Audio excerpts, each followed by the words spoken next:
আজকে শুরু করছি হচ্ছে হ্যালো অ্যারিন। হ্যালো অ্যালকেনটা পুরোটা কমপ্লিট হয়েছে, হ্যালো অ্যারিন শুরু করেছি।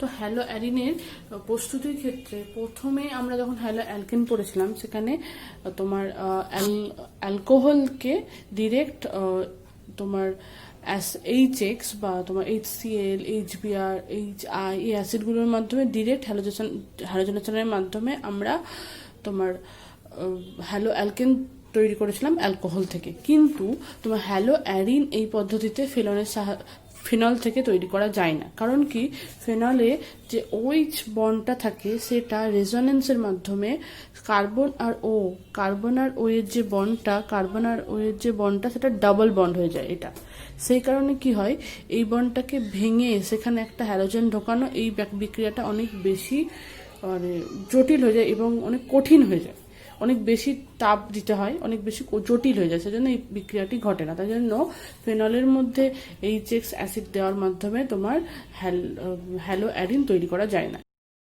প্রথমেই যে বিক্রিয়াটা সেটা বলবো হচ্ছে অ্যারোমেটিক হাইড্রোকার্বন থেকে, মানে হাইড্রোকার্বনে ঢোকাবো, এখানে বেনজিন নিয়েছি, তো সেই হাইড্রোকার্বনকে ডিরেক্ট হ্যালোজেনেশনের মাধ্যমে আমরা হ্যালো অ্যারিন তৈরি করতে পারি। তো হ্যালোজেনেশন করতে গেলে আমাদের কি লাগে, এখানে লাগে হচ্ছে একটা লুইস অ্যাসিডের উপস্থিতিতে, যেটা FeCl3 হতে পারে, FeBr3 হতে পারে, AlCl3 হতে পারে, সবই হতে পারে।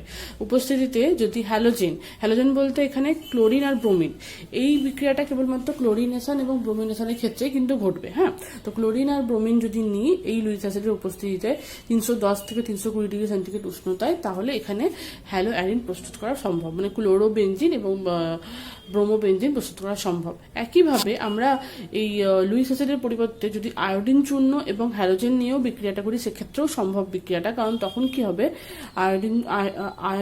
আয়রন চূর্ণ এবং হ্যালোজেন নিয়ে যদি করি তাহলেও হবে, কারণ আয়রন চূর্ণ হ্যালোজেনের মধ্যে বিক্রিয়া হয়ে আবার সেই লুইস অ্যাসিডটা তৈরি হয়ে যায় নিজেদের মধ্যে বিক্রিয়া করে, আর এর উপস্থিতিতে হ্যালোজেন এর সাথে বিক্রিয়া করে ডিরেক্ট ঢুকে যায়, সরাসরি তোমার অ্যারোমেটিক হাইড্রোকার্বনে ঢুকে যায়, দিয়ে তোমার হ্যালো অ্যারিন তৈরি করে। এটা কেবলমাত্র মনে রাখতে হবে ক্লোরোবেনজিন এবং ব্রোমোবেনজিনের ক্ষেত্রে, কিন্তু এটা কেবলমাত্র অ্যাপ্লিকেবল। ঠিক আছে।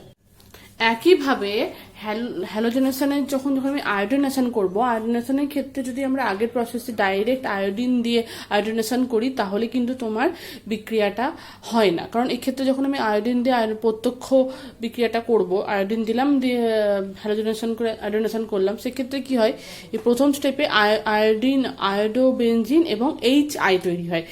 এই HIটা আবার কি হয়, এটা একটা রিভার্সেবল বিক্রিয়া। তো কি হয়, এই HIটা আবার এই আয়োডোবেনজিনটাকে আবার তোমার হাইড্রোকার্বনে বা বেনজিনে পরিণত করে, মানে এটা রিভার্স করে দেয়। সেই জন্য এই বিক্রিয়ার মাধ্যমে তোমার আয়োডোবেনজিন তৈরি করা যায় না। তো আয়োডোবেনজিন তৈরি করার জন্য বিক্রিয়ার মাধ্যমে একটা জারক পদার্থ দিতে হয়। জারক পদার্থটা কি হতে পারে, তোমার HiO3, তোমার নাইট্রিক অ্যাসিড, HI, এগুলো জারক পদার্থের উপস্থিতিতে যদি আমরা আয়োডিন দিয়ে যদি আয়োডিনেশন করি, তাহলে সেক্ষেত্রে কি হবে, তোমার HIটা তৈরি হবে, এই HIটা জারক পদার্থ দ্বারা আবার আয়োডিনে পরিণত হয়ে যাবে। সেজন্য রিভার্সেবল যে পশ্চাৎমুখী যে বিক্রিয়াটা এখানে হচ্ছিল, সেই বিক্রিয়াটা এখানে হবে না জারক দ্রব্যের উপস্থিতিতে। তার জন্য জারক দ্রব্যের উপস্থিতিতে তোমার আয়োডিন দিয়ে আয়োডিনেশন করা হয়ে থাকে, এটা মনে রাখবে। হ্যাঁ, তো আয়োডিনেশনের জন্য জারক দ্রব্য মাস্ট।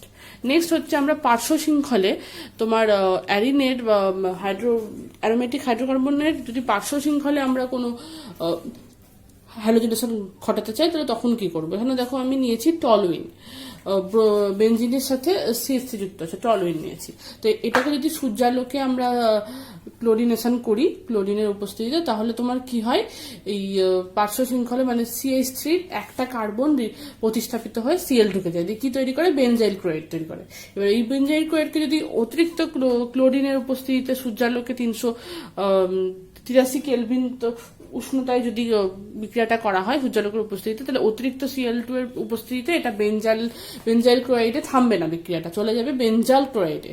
এই বেনজাল ক্লোরাইডটাকে যদি আরো অতিরিক্ত Cl2 দেওয়া হয় এবং সূর্যালোকের উপস্থিতিতে বিক্রি করা হয়, তখন কি তৈরি হবে, বেনজো ট্রাইক্লোরাইড, মানে বিক্রিয়াটি প্রত্যেকটা হাইড্রোজেন আস্তে আস্তে রিপ্লেস হয়ে ক্লোরিন দ্বারা রিপ্লেস হয়ে যাবে। এটা হচ্ছে তোমার প্রত্যক্ষ হ্যালোজেনেশন বিক্রিয়া। এটা হচ্ছে পার্শ্ব শৃঙ্খলে হাইড্রোজেনটা রিপ্লেস হয়ে Cl দ্বারা রিপ্লেস হচ্ছে। ঠিক আছে, এটা তো এই ঘটনাটা যদি আমি অতিরিক্ত Cl2 দিই তাহলে কিন্তু এখানে থামবে না, ডিরেক্ট এখানে গিয়ে থামবে। ঠিক আছে, তাহলে দেখলাম যে বেনজাইল ক্লোরাইডে যখন আমরা ক্লোরিন দিয়ে মিথাইল বা বেনজিন দিয়ে মিথাইল বেনজিন দিয়ে যখন আমি সূর্যালোকের উপস্থিতিতে ক্লোরিন দিয়েছিলাম তখন বেনজাইল ক্লোরাইড স্টেপে বিক্রিয়াটা থামে না। ঠিক আছে, তো শুধু বেনজাইল ক্লোরাইডই তৈরি করার জন্য আমার কি বিকারক দিতে হয় হচ্ছে SO2Cl2 দিতে হয়, সালফিউরিল ক্লোরাইড দিতে হয়, আর উত্তপ্ত করতে হয় 475 কেলভিন উষ্ণতায় সামান্য পারক্সাইডের উপস্থিতিতে। ঠিক আছে, তাহলে SO2Cl2 যদি দিই পারক্সাইডের উপস্থিতিতে তাহলে তোমার বেনজাইল ক্লোরাইড তৈরি হবে মিথাইল বেনজিন থেকে। তাহলে মিথাইল বেনজিন তৈরি করার জন্য একটা স্টেপে এই বিক্রিয়াটা খুবই ইম্পর্টেন্ট বিক্রিয়া, অবশ্যই মনে রাখতে হবে। ঠিক আছে, এই বিকারকটা লাগে, খুব ইম্পর্টেন্ট, বলে দিলাম, পড়বে, অবশ্যই পড়বে। নেক্সট পড়বো হচ্ছে তোমার বেনজাইলিক হ্যালোজেনেশন। বেনজাইলিক কেন বলছি, এখানে আমরা নিয়েছি হচ্ছে ইথাইল বেনজিন। ঠিক আছে, একটু আগে নিয়েছিলাম মিথাইল বেনজিন, সেখানে এই হাইড্রোজেন গুলো রিপ্লেস হয়ে সেখানে ক্লোরিন ঢুকছিল। এখানে দেখো ইথাইল বেনজিন নিয়েছি, তো ইথাইল বেনজিনের যেটা হচ্ছে বেনজাইলের সাথে সংলগ্ন, বেনজিনের সাথে সংলগ্ন যে কার্বনটা সেটা হচ্ছে এটা CH2।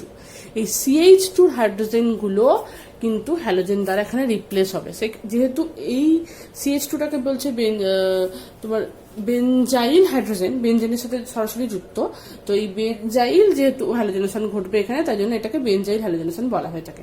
তো ইথাইল বেনজেনের মধ্যেও যদি সূর্যালোক Cl2 দিই তাহলে প্রথমে একটা হাইড্রোজেন রিপ্লেস হয়ে Cl হবে, দিয়ে তোমার 1 ক্লোরো 1 ফিনাইল ইথেন তৈরি করবে। যদি অতিরিক্ত Cl2 দিই তখন দুটোই হ্যালোজেন রিপ্লেস হয়ে 1 ডাইক্লোরো হবে, এটা ডাইক্লোরো হবে, 1 ফিনাইল ইথেন তৈরি করবে। ঠিক আছে, তাহলে বোঝা যাচ্ছে এখানেও কিন্তু তোমার একটা স্টেপে থামানো যাচ্ছে না বিক্রিয়াটা। আর এখানে যে বৈশিষ্ট্য যেটা, যদি আমরা বেনজিনে এমন কোনো তোমার মানে বেনজিনের সাথে যুক্ত এমন কোনো তোমার গ্রুপ নিই, মিথাইল গ্রুপ ছাড়া অন্য যে কোনো যতগুলো কার্বন বালাই গ্রুপ যুক্ত থাকুক না কেন, সবসময় বেনজাইল যে কার্বনটা তার সাথে যে হ্যালোজেনগুলো যুক্ত সেটাতেই কিন্তু রিপ্লেস হবে। কারণ এখানে যদি আরও থাকতো CH2 যতই থাক, তো প্রথমে CH2 হাইড্রোজেনগুলোই কিন্তু রিপ্লেস হবে। সেই জন্য এই বিক্রিয়াটার নাম হচ্ছে বেনজাইলিক হ্যালোজেনেশন। ঠিক আছে, ইম্পর্টেন্ট দুটো বিক্রিয়া বলে দিই। একটা বললাম হচ্ছে যেমন SOCl2 বললাম, মিথাইলের মধ্যে শুধু বেনজাইল ক্লোরাইড তৈরি করার জন্য, বেনজাইল ক্লোরাইড মানে কি, এই বেনজিনের সাথে সরাসরি যুক্ত কার্বনের হাইড্রোজেনকে রিপ্লেস করে এই জিনিসটা তৈরি করার জন্য তোমার SOCl2 দিলাম। সেরকমই আমরা ইথেনের ক্ষেত্রেও তোমার এখানে CH2CH3 ইথেনের ক্ষেত্রেও যদি নিই, ইথাইল বেনজিন যদি নিই, তাহলে সেক্ষেত্রেও শুধু একটা হাইড্রোজেনকে রিপ্লেস করে CH3 তৈরি করার জন্য আমরা এই SOCl2 সামান্য পারক্সাইডের উপস্থিতিতে 473 কেলভিন উষ্ণতায় এই বিক্রিয়াটাই করব, শুধু এটা তৈরি করার জন্য ওয়ান স্টেপে। না হলে তো অতিরিক্ত Cl2 দিলে তো দেখলাম এখানে আবার এটা তৈরি হয়ে যায়, থামে না এই স্টেপে। তাই জন্য এটা দিয়ে এই বিক্রিয়াটা সেম, বেনজাইলিক কার্বনের হাইড্রোজেনকে রিপ্লেস করে হ্যালোজেন তৈরি করার জন্য তোমার SOCl2 ব্যবহার করা হয়। আবার যদি আমার বেনজাইলিক হাইড্রোজেনকে রিপ্লেস করে ব্রোমিন আনতে চাই, তাহলে সেক্ষেত্রে আমি N-ব্রোমোসাক্সিনামাইড বা NBS ব্যবহার করি। এক্ষেত্রে ব্যবহার করি SOCl2 ক্লোরিন আনার জন্য, আর ব্রোমিন আনার জন্য ব্যবহার করবি NBS বা N-ব্রোমোসাক্সিনামাইড আলোকের উপস্থিতিতে সামান্য পারক্সাইডের উপস্থিতিতে। তাহলে তোমার বেনজাইলিক কার্বনের হাইড্রোজেনকে ব্রোমিন দ্বারা রিপ্লেস করার জন্য NBS ব্যবহার করব, আর ক্লোরিন দ্বারা রিপ্লেস করার জন্য SOCl2 ব্যবহার করব। এই বিক্রিয়াটা খুবই ইম্পর্টেন্ট, খুবই আসে, ভালো করে পড়বে। এবার হচ্ছে ডায়োজেনিয়াম লবণ থেকে প্রস্তুতি। বেনজিন ডায়োজেনিয়াম ক্লোরাইড থেকে প্রস্তুতি। হ্যাঁ, এটা থেকে বিভিন্ন রকমের হ্যালো অ্যানগুলো প্রস্তুত করা যায়। তো এই বেনজিন ডায়োজেনিয়াম ক্লোরাইড কি করে তৈরি হয় আমরা পরবর্তীকালে পড়ব, যে তোমার অ্যানিলিন মানে বেনজিন উপরে NH2 C6H5NH2 এর মধ্যে যখন আমরা NaNO2 আর HCl দিয়ে বিক্রিয়া করব তখন এই লবণটা তৈরি হয়, বেনজিন ডায়োজেনিয়াম ক্লোরাইড। ঠিক আছে, এটা হচ্ছে 0 ডিগ্রি সেন্টিগ্রেড উষ্ণতায় বা তারও ঠান্ডা আবহাওয়ার মধ্যে, ঠান্ডা মিডিয়ামে এটা করতে হয়। তো এই লবণটা তৈরি করা খুবই সহজ। এই লবণ থেকে সাধারণত মোটামুটি সব ধরনের হ্যালো অ্যারেনগুলো তৈরি করা যায়। একটু আগে যে পদ্ধতিতে বললাম ওই তোমার অ্যারোমেটিক হাইড্রোকার্বন থেকে, সেখানে কিন্তু তোমার ফ্লুরোবেনজিনটা তৈরি করা যাচ্ছিল না। এই বেনজিন ডায়োজোনিয়াম লবণ থেকে কিন্তু ফ্লুরোবেনজিনটাও তৈরি করা সম্ভব। তো কি করা হয়, প্রথমে যে বিক্রিয়াটা হচ্ছে সেটা হচ্ছে স্যান্ড মায়ার বিক্রিয়া। স্যান্ড মায়ার বিক্রিয়াটা হচ্ছে তোমার ক্লোরোবেনজিন এবং ব্রোমোবেনজিন তৈরির ক্ষেত্রে লাগে। কি হয়, বেনজিন ডায়োজোনিয়াম ক্লোরাইড, এটা লবণ, ডায়োজোনিয়াম লবণ, সেটাকে আমি CuCl আর HCl দিয়ে যদি বিক্রিয়া করি তাহলে ক্লোরোবেনজিন তোমার তৈরি হবে। হ্যাঁ, কিউপ্রাস ক্লোরাইড এবং হাইড্রোক্লোরিক অ্যাসিড, ক্লোরোবেনজিন তৈরি হবে। সেম ভাবে আবার এই লবণটাকে যদি কিউপ্রাস ব্রোমাইড এবং তোমার HBr দিয়ে বিক্রিয়া করি তাহলে ব্রোমোবেনজিন তৈরি হয়। ঠিক আছে, তো এই বিক্রিয়াটার নাম হচ্ছে স্যান্ডমায়ার বিক্রিয়া।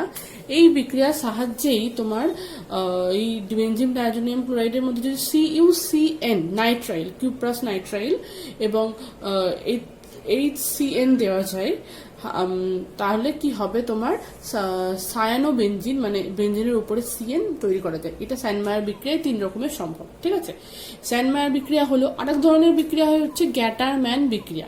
গ্যাটারম্যান বিক্রিয়ায় তোমার কিউপ্রাস ক্লোরাইডটা লাগছে না, কি লাগছে, HCl এর মধ্যে যদি কপার গুঁড়ো দিয়ে দিই তাহলেই সেই বিক্রিয়াটাতে তোমার ক্লোরোবেনজিন তৈরি হচ্ছে। আবার HBr এর মধ্যে যদি কপার গুঁড়ো দিয়ে দিই তাহলে সেই বিক্রিয়াটাতে ব্রোমোবেনজিন তৈরি হচ্ছে। তাহলে এই বিক্রিয়াটার নাম কি, গ্যাটারম্যান বিক্রিয়া। তো এই দুটো বিক্রিয়া খুব ইম্পর্টেন্ট পড়বে। নেক্সট হচ্ছে তোমার আয়োডোবেনজিন তৈরি করা। কি করে তৈরি করবো বেনজিন ডায়োজোনিয়াম লবণ থেকে, Ki যদি দিই, Ki এর জলীয় দ্রবণে যদি হিট করা হয় তাহলে আয়োডোবেনজিন খুব সহজেই তৈরি হয়। আবার বেনজিন ডায়োজোনিয়াম ক্লোরাইড থেকেই কেবলমাত্র তোমার ফ্লুরোবেনজিনটা তৈরি করা সম্ভব। বেনজিন ডায়োজোনিয়াম ক্লোরাইড বা ডায়োজোনিয়াম লবণের মধ্যে HbF4 অ্যাসিড যদি দিই তাহলে আমার ফ্লুরোবেনজিন তৈরি হয়। তাহলে ফ্লুরোবেনজিন তৈরি এটা হচ্ছে তোমার একমাত্র পদ্ধতি যে পদ্ধতিতে ইজিলি ফ্লুরোবেনজিনটা তৈরি করা যায়। ঠিক আছে, আয়োডোবেনজিন আগে অ্যারোমেটিক হাইড্রোকার্বন থেকে তৈরি করা গেলেও এটা হচ্ছে সর্বোৎকৃষ্ট পদ্ধতি এই আয়োডোবেনজিন তৈরি করার। আর এইটা হচ্ছে ফ্লুরিন তৈরির পদ্ধতি সর্বোৎকৃষ্ট। এই বিক্রিয়াটা হচ্ছে সিম্যান বিক্রিয়া। এই যে 4টে বিক্রিয়া পড়ালাম এটা খুবই ইম্পর্টেন্ট। এখান থেকে কিন্তু খুব সহজেই ক্লোরোবেনজিন, ব্রোমোবেনজিন, আয়োডোবেনজিন এবং ফ্লুরোবেনজিন তৈরি করা সম্ভব।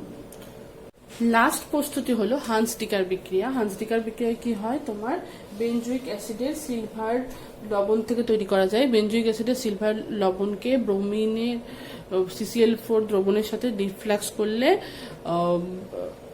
অ্যারাইল ব্রোমাইড তৈরি হয় বা ব্রোমোবেনজিন এখানে তৈরি হচ্ছে।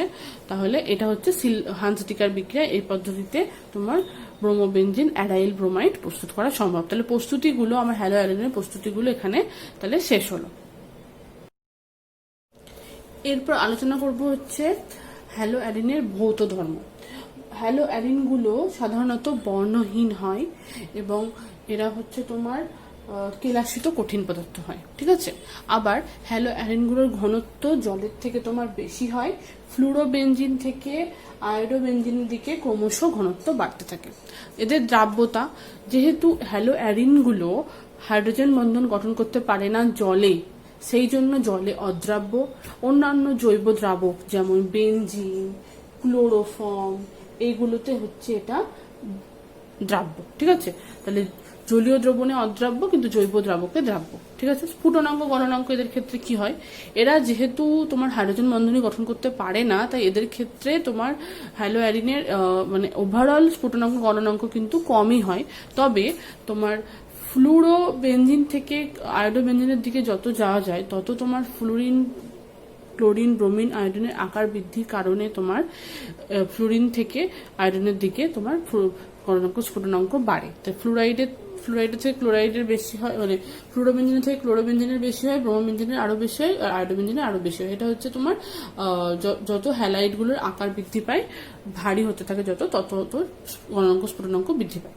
এইবার যেটা বলবো সেটা হচ্ছে তোমার যখন তোমার সমবায়বী ডাই হ্যালোজেন যখন থাকবে, ডাই হ্যালোজেন যখন থাকবে, যেমন ধরো এটা হচ্ছে তোমার ডাইক্লোরোবেনজিন। ঠিক আছে, দুটো হ্যালোজেন আছে বেনজিনের মধ্যে। তো এক্ষেত্রে ডাইক্লোরোবেনজিনের 3 রকমের তোমার হতে পারে সমবায়বী বা 3 রকমের আইসোমার হতে পারে।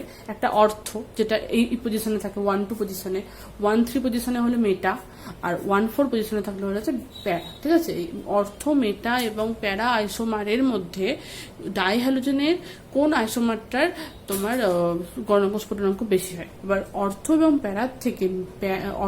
মেটার থেকে প্যারা আইসোমারগুলো কি হয়, তোমার একে অন্যের সাথে ঘন সন্নিবিষ্টভাবে অবস্থান করে। কারণ দেখো এদের যে স্ট্রাকচারটা তার থেকে এই স্ট্রাকচারটা পরপর বেশি ঘন সন্নিবিষ্টভাবে অবস্থান করার পক্ষে সুবিধাজনক। তাই জন্য এটা যেহেতু বেশি পরিমাণে ঘন সন্নিবিষ্টভাবে অবস্থান করে, তাই জন্য এই প্যারা আইসোমারের একে অন্যের একটার সাথে আরেকটা অণুর আণবিক আকর্ষণ বলটা অনেক বেশি হয় এইগুলোর থেকে। কারণ এই স্ট্রাকচারগুলোর থেকে এই স্ট্রাকচারটা এমনই যে বোঝাই যাচ্ছে যে এর পাশাপাশি অনেকগুলো অণু থাকা একটু সুবিধাজনক, বেশি সংখ্যক থাকতে পারে কাছাকাছি। তাই জন্য এদের আন্তরাণবিক আকর্ষণ বল যেহেতু বেশি হয়, তাহলে সেই কারণে প্যারা আইসোমারের তোমার গলনাঙ্ক স্ফুটনাঙ্ক অর্থ এবং মেটা আইসোমার থেকে অনেক বেশি। এবার হচ্ছে ভৌত ধর্মের মধ্যে দ্বিমেরু ভ্রামক। তোমার ক্লোরোবেনজিন, ক্লোরোবেনজিন, ব্রোমোবেনজিন এদের দ্বিমেরু ভ্রামক মিথাইল বেনজিনের থেকে কম হয়, কিন্তু আয়োডোবেনজিনের দ্বিমেরু ভ্রামকের মান দেখা গেছে মিথাইল বেনজিনের থেকে বেশি হয়। ঠিক আছে, এবার ধরো একটা হ্যালো বেনজিন বা হ্যালো অ্যারিন নিয়েছি, এখানে হ্যালোজেন গ্রুপটা যুক্ত আছে।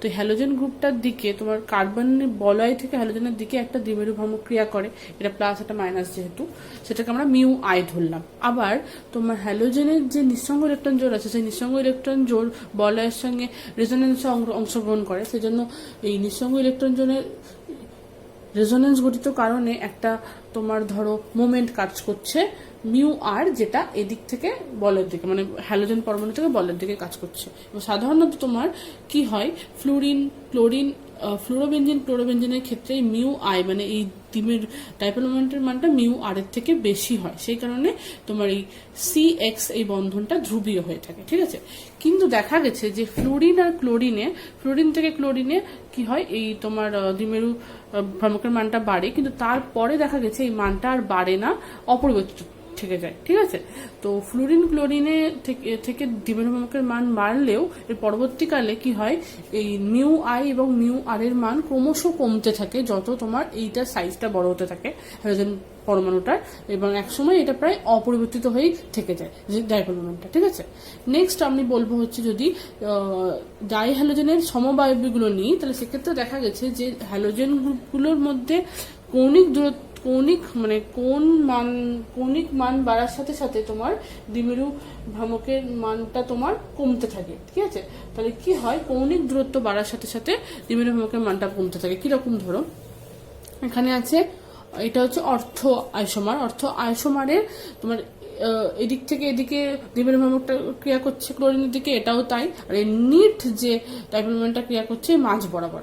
ঠিক আছে, এদের কৌণিক দূরত্ব এই কৌণিক দূরত্বটা ওর থেকে বেশি, তাহলে এক্ষেত্রে তোমার নিট যেটা কাজ করছে এদের মাঝ বরাবর। তো দেখা গেছে যে যত এদিক থেকে এদিকে যাচ্ছে, মানে কৌণিক দূরত্ব যত বাড়ছে, অর্থ থেকে মানে মেটাতে গেলাম, তখন দেখলাম যে এদের যে ডাইপোল মোমেন্টের মানটা এটা কিন্তু এর থেকে কম হয়, মানে হ্রাস পাচ্ছে। ঠিক আছে, আর প্যারার ক্ষেত্রে তো খুবই সোজা, প্যারার ক্ষেত্রে দেখাই যাচ্ছে যে ডাইপোল মোমেন্টের দুটো একে অন্যের উল্টো দিকে, মানে 180 ডিগ্রি অ্যাঙ্গেলে ক্রিয়া করছে, তাই একে অন্যকে ক্যান্সেল করে দিচ্ছে। তাই জন্য প্যারা আইসোমারে ডাইপোল মোমেন্টের মান 0 হয়।